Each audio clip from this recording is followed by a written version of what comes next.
What's up, guys? Today I've got a story time for y'all I think you're going to enjoy that was sent in to me about this spoiled kid who ended up losing it on his coach because he was demanding to start at quarterback even though he had no talent. Regardless, I figured it would be a story time you guys are definitely going to enjoy. So, yeah, without further ado, let's get right into it.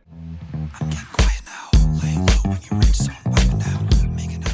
Alright, so this story time was sent in to me by somebody, and this person's grown up now, but when they were younger, they were on the football team at their school. And the era this takes place in is the era, like, right before everyone had a smartphone, when technology was starting to get integrated into school a little bit. That'll be important. But, for the most part, everybody that was on this football team got along. I would say in most experiences I've had on, like, team sports, that's kind of how it is. Everybody gets along because you're kind of forced to. You spend a lot of time together. But there was one kid on the team whose parents had donated a bunch of money to the school in the past and did donate a bunch of money when all of his siblings went there, who was basically one of the most arrogant people you could ever meet. He literally thought that he was like a young Tom Brady, the GOAT himself, and he made sure that everybody was aware of the fact that, he really, really wanted to play quarterback and thought he would be great at it. The only problem with him thinking he's Tom Brady and demanding to play quarterback is that he really sucked at playing quarterback. Listen, I'm not going to sit here and say that you shouldn't have big dreams and work towards improving or whatever, but you gotta be a little bit realistic. If you want to be a quarterback and can't throw a football, that kind of rules that out. This guy literally could not throw a spiral more than 20 yards, which, is shockingly bad at throwing a football. And if you can't throw a football, that kind of rules out playing the position where you have to do that the entire game. It just doesn't really work like that. Even if you're a quarterback that's really good at scrambling and running around, you gotta be able to throw it sometimes. Anyways, even though he just does not have the ability to be starting quarterback, he's just kind of relentlessly bugging the coach about how he should be quarterback because he has the most heart for the position and how he'd win games for sure. And listen, I understand that he's probably really passionate about playing quarterback, and heart definitely matters, but if like tomorrow I just said I got a lot of heart and tried to fight Conor McGregor, he would destroy me, he'd kill me, because heart doesn't really matter in sports. It's a lot more about like talent. It matters, but if you just can't throw a football, it doesn't matter how bad you want to be quarterback. And the coach wasn't mean. He would do his best to tell him no without breaking his heart and causing conflict, which is, I think what a good coach would do in this situation. Most coaches that are not great would have just started yelling at him for being annoying and trying to say that he's better than the quarterback, but he would try to diffuse the situation as calmly as possible, which I'll give him some credit for,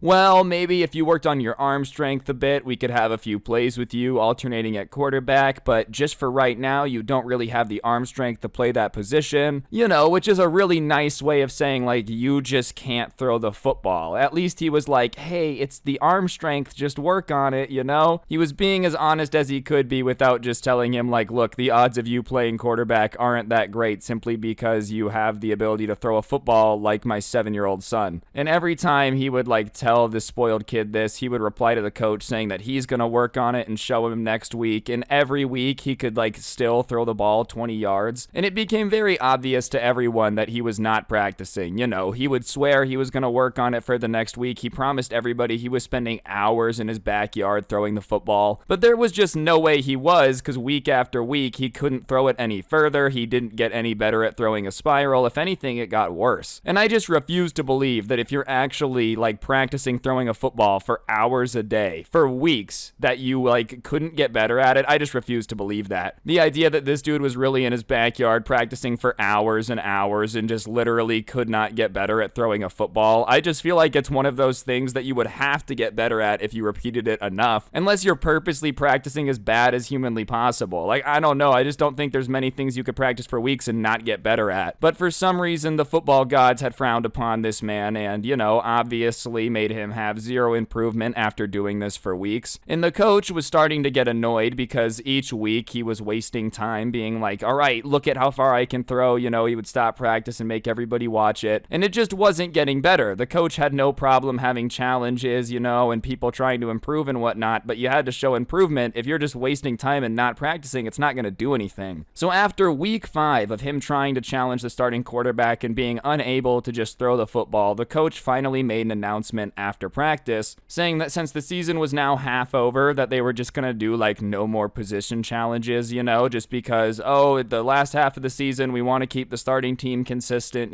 which is fair enough. I feel like if you let people challenge everyone for the first couple weeks of the season, that's fair. But by the time, you're getting into the home stretch of the season, you probably should just have one team that plays. But obviously, the spoiled kid does not like the sound of not being able to challenge everyone to be quarterback every week. He literally stands up while the coach is talking and is like, "That's not fair." And the coach tells him, "Well, it's not just for quarterbacks, it's for all positions, and, please sit down and let me finish." And the kid just interrupts the coach again, and he's trying to be a nice guy and diffuse it as calmly as possible. But the spoiled kid just starts yelling, "No, you need to let me play quarterback already. I've been working so hard week in and week out, and you just refuse to let me play." And he's like, "Look, dude, I understand you've been working week in and week out, but it's not improving." And the coach at this point had been very patient. It's literally the first time that he said anything back, but the spoiled kid keeps yelling at him, and now he's getting yelled at in front of his team, and he doesn't want to take it, so he snaps a little bit and just goes, "This would be a different discussion if you could throw the ball, all right? If you could throw the ball, we could talk about it, but you can't, so just sit down and shut up and let me finish what I was saying."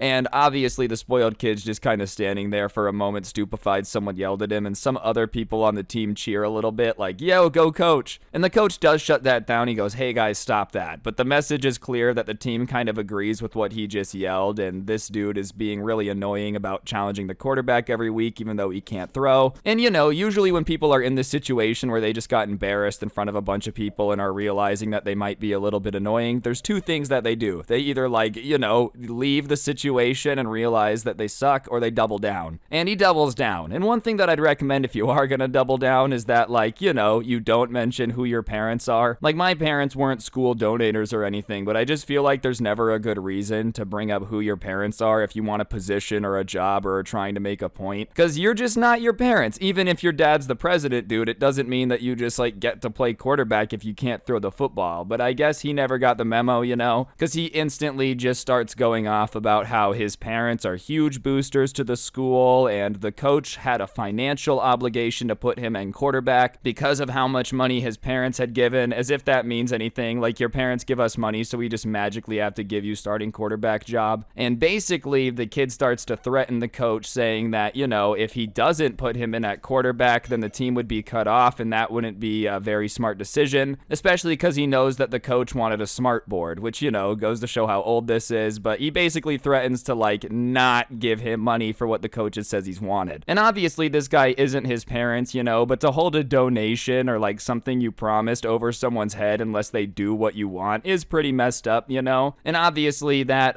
ultimatum was not going to make the coach pleased, because you're basically saying "Look, dude, I kind of own you, and unless you do what I want, I'm just not going to give you any more money from my parents." And at that point it's okay, well, if you're not going to even donate to the team, then don't be on the team. And the coach does give him the chance to correct it. He asks him to clarify, and he's like, "Are you threatening the financial future of your football team because you're not getting what you wanted?" Trying to point out the irony of him being on a team, but then also selfishly holding all this money that his parents donated over the team's head. Because that's not a very team player move right there, to be "Hey, by the way, if you don't do what I want," which is definitely not the best for the team, "then I just won't give you anything." And the spoiled kid's response is "No, I'm simply stating the facts of what's gonna happen unless you put me in at quarterback, so you do what you want with that information, It's not a threat, it's a promise. If my parents don't feel like I'm getting the chance to play on this team, why would they donate to it? So it's not a threat, it's a promise. Either put me in at quarterback or that's what's going down." And honestly, at that point, the coach probably should have kicked him off the team, because that's just absurd, bro. You can't be having your entire operation be held hostage by some rich kid that's "My mom and dad donate." But instead, the coach does the ultimate 500 IQ big brain play to make this dude wish that he had never said that, but also,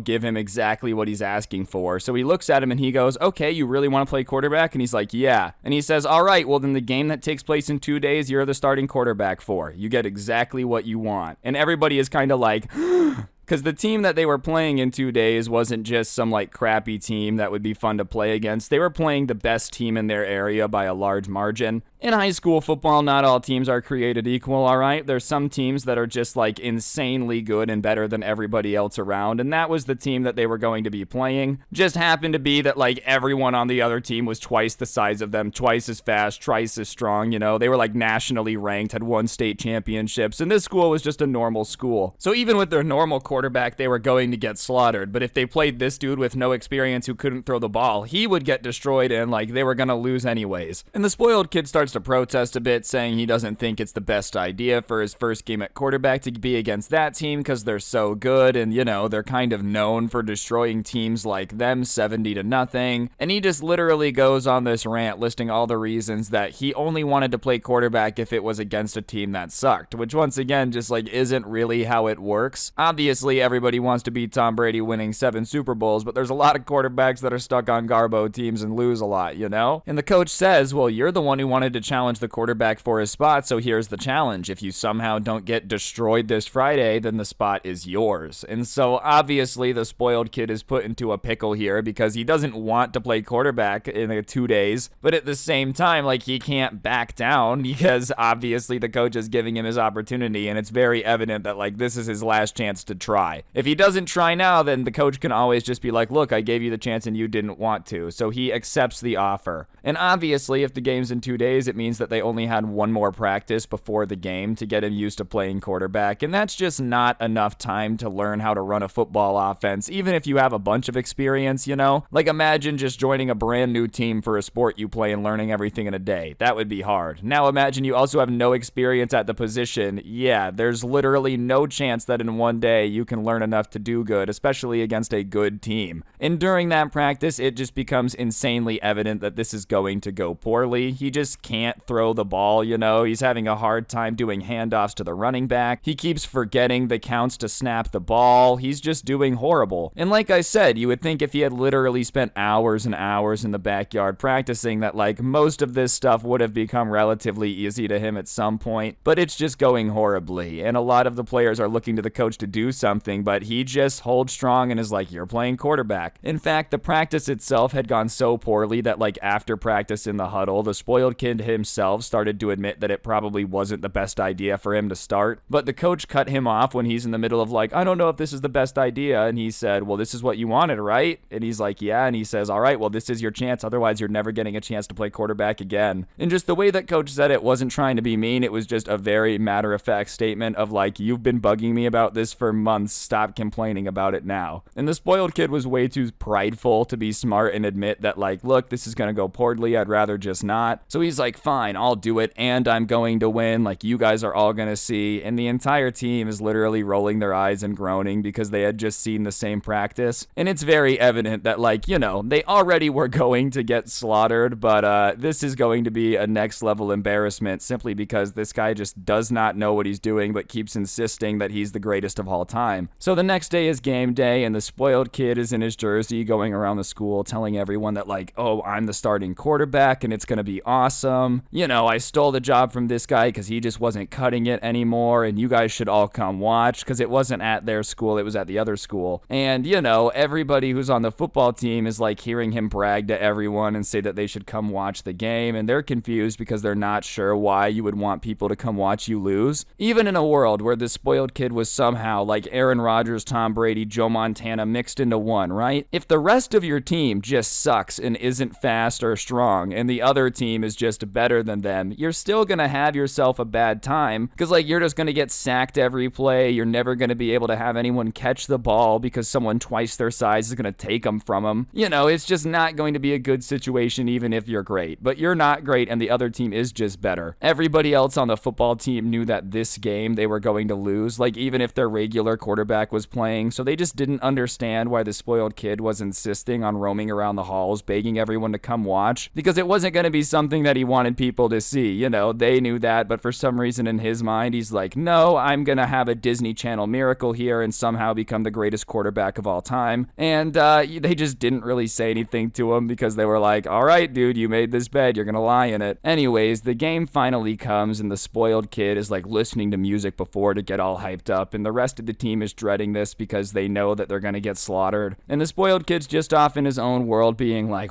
all right, I'm gonna do this, you know, 8 touchdowns by halftime. Just really unrealistic stuff. You know, like, listen, I'm all for believing in yourself, but there comes a point where, like, if you've never played a sport before and then all of a sudden you're saying you're going to break records by halftime, that might be a little bit too optimistic, but the kickoff happens and it goes relatively well, I guess. So now it's the first play with the spoiled kid in at quarterback, and it's a pass where he's supposed to throw it like 5 yards, which should be easy enough. Like, that's a relatively easy throw. Anyways, the ball gets snapped and he throws it. The only problem is he literally throws it like as slow as humanly possible. People to this day are still confused on how he managed to bend time itself to make the ball float through the air for as long as it did, you know? Like, I don't know how he managed to do it. It was as if the Matrix universe itself suddenly merged with ours, just so this football that was thrown could slow down and have the velocity of like a balloon filled with helium just flying through the sky. And obviously it's up in the air for so long that the other team that's a lot bigger, faster, and stronger than them just kind of like pushes past them, runs, and just snatches it out of the air. So that's called an interception, and on top of that, he turns and just runs it back down the field and literally scores off the first play of the game. So not too great. It's his first pass in his career is taken by the other team for a touchdown, which I'm going to assume is not how you want your career to start. Obviously, like, these things happen, you don't have much control over it, but as far as you want the mythology and lore of your career to go, having an interception taken back for a touchdown is probably not play one. But when he gets to the sideline, instead of having his head held down and being a little embarrassed, he decides to start yelling at the coach because apparently it was the bad play's fault that he had taken forever to throw a slow ball. The coach is not having it and instantly just snaps back at him. He's like, listen, a 5-yard pass is not supposed to take 25 seconds to get to the receiver, okay? I could have gone to Subway and gotten a sandwich in the amount of time it took for you to throw the pass. Obviously, the ball has to get to the receiver in a timely manner. You don't have the ability to throw deep, so the only way this is going to work is if you get it out quick. You know, so you just have to throw the ball fast, and the ball has to get there in time. That's why it was a problem. Either way, because the other team scored, they got the ball back pretty quick right off the kickoff, and they go out there again, and this time they're in the huddle, and he's calling a play, and out of nowhere, he just insults, like, all the linemen that are responsible for protecting him from the defenders, by the way. He's like, oh, you guys are sloppy pigs that can barely do your job, and it's your fault that I threw that interception, so next time just be more careful. And listen, there's just no reason to talk to your linemen that way if you're a quarterback, because like I said, they're in charge of protecting you. A general rule of thumb I would say is be nice to the people that are in charge of protecting you, because, you know, they're already doing their best against people that are better than them. But on top of it, I just feel like insulting and demoralizing the people responsible for holding the athletes back, that's job is literally to destroy you, is just like the best way to go about it. Just be nice to them, you know, just be nice. You don't need to insult them because it's going to end up with you getting destroyed. Now, of course, no confirmation about if what happened next was on purpose, but there was this huge guy on the other team's right side. And somehow, by magic, when the ball is snapped, the guy that's responsible for guarding him manages to fall right at the start. Wink, wink, total accident. And when he falls, it opens up this lane for the guy that, you know, is giant and fast to just go straight at the quarterback. And the entire goal of the defense is to, like, sack the quarterback behind where they are so that way they lose yards, right? Push them back down the other side. So he starts to run at him. And I think this would have been really messed up of the guy to do if it would have been on the left side because he wouldn't have been able to see it coming. But when the guard falls, the spoiled kid sees him fall and now is very aware that this dude is rushing down this alley towards him. And so he starts to scramble, running away as fast as possible because he realizes there's literally nothing standing between this giant dude who is now trying to run him down and tackle him because that's his job. So he's running, but the problem is he starts running backwards. Generally, when you scramble, you want to go like sideways, maybe a little bit back, but he starts running towards his end zone trying to get away, like literally sprinting away from the guy on the other team because he's so afraid of him, which is just not what you're supposed to do. And he's not very fast, so this guy's gaining on him, and it gets to the point where he's like about to tackle him, and right before he gets tackled, he turns around and says, "Don't hit me," and literally hands the guy the ball in exchange for not getting tackled. So, like, obviously there's this spot where he stops and is looking at this kid trying to give him the ball, and the player on the other team is insanely confused because it's not every day that a quarterback, like, tries to give you the ball in exchange for not getting hit. Usually they'll throw it away or take the hit or, you know, not opens negotiations, but here this guy is like, "If I give you the ball, will you not hit me?" And he's like, sure, I guess. So he takes the ball out of the spoiled kid's hand and proceeds to run down the field and score pretty quick, because keep in mind, the spoiled kid had been running towards his end zone the entire time he's getting chased. Anyways, he had literally just given a touchdown to the other team, and so the spoiled kid walks to the sideline, and everyone on his team starts yelling at him like, what is wrong with you? What are you doing? Why would you give the ball to them and let them score? Like, you do realize that you just gave them a touchdown. And he's like, I'm done. I've had enough. I don't want to play this game anymore. I thought being quarterback was going to be fun, and he starts taking off his pads. And as he's taking off his pads, the coach looks at him, and he's like, what are you doing? Are you quitting? Like, are you serious right now? And the spoiled kid's like, yes, I'm quitting. Are you kidding me? You expect me to get hit out there? You're supposed to protect the quarterback, and the fact that, I got hit just goes to show that you guys don't know what you're doing. And listen, man, like, of course you're supposed to protect the quarterback, but chances are you're gonna get hit. And the coach literally tells him, like, it's football. I don't know what you expected to not get touched. And he takes his pads off and just storms out of there pissed. And so, obviously, he's quit. He's done. The team is still a little bit confused, though, because, they just didn't understand why he was quitting over getting hit. Like, the team's always going to do their best to protect you. It's the lineman's job to protect you. If you're insulting them, though, obviously he fell, wink wink. But, even if he didn't fall, eventually at some point during the hour game, someone's going to make a mistake and you're probably going to get hit. Like, football is just a sport that happens to have a lot of contact. There's not much that's going to change about that because the entire nature of the game is like tackling people and hitting the quarterback, I feel like football is just a horrible sport to play if you're afraid of physical contact at all. It's literally one of the main things it's known for is being rough and like hitting, dropping shoulder pads, concussion. Like, that's not all it is. I'm a football fan, but like, let's be honest, if you're afraid of getting hit, you probably shouldn't be playing football because it's just going to happen. Either way, though, he had quit because apparently he just thought there were rules in place to make it illegal to touch the quarterback, and I guess the spoiled kid had just quit the team. They ended up putting the starting quarterback back in, and as much as I would love for there to say that there's like some Disney magic comeback here, it wasn't happening. They still got slaughtered. They did manage to score once, but like I said, the team they were playing was just so much better than them that like it didn't really matter who was going to be at quarterback. They were just going to lose, which is why it's even funnier that like the spoiled kid took it so personally. It was just reality that it was not going to go well. Even the person way better than him didn't do any better. After the game, though, the spoiled kid had left, but the spoiled kid's parents start walking up to the coach to talk to him, and all the players are kind of nervous because they're expecting him to get yelled at and reamed out for not letting him finish the game as quarterback. But they're actually super understanding, and they start telling the coach, thanks for giving our son a chance, but it's pretty obvious that he's not too cut out for this. I mean, it's not every day you watch someone give away a touchdown. And they laugh a little bit, and they're like, well,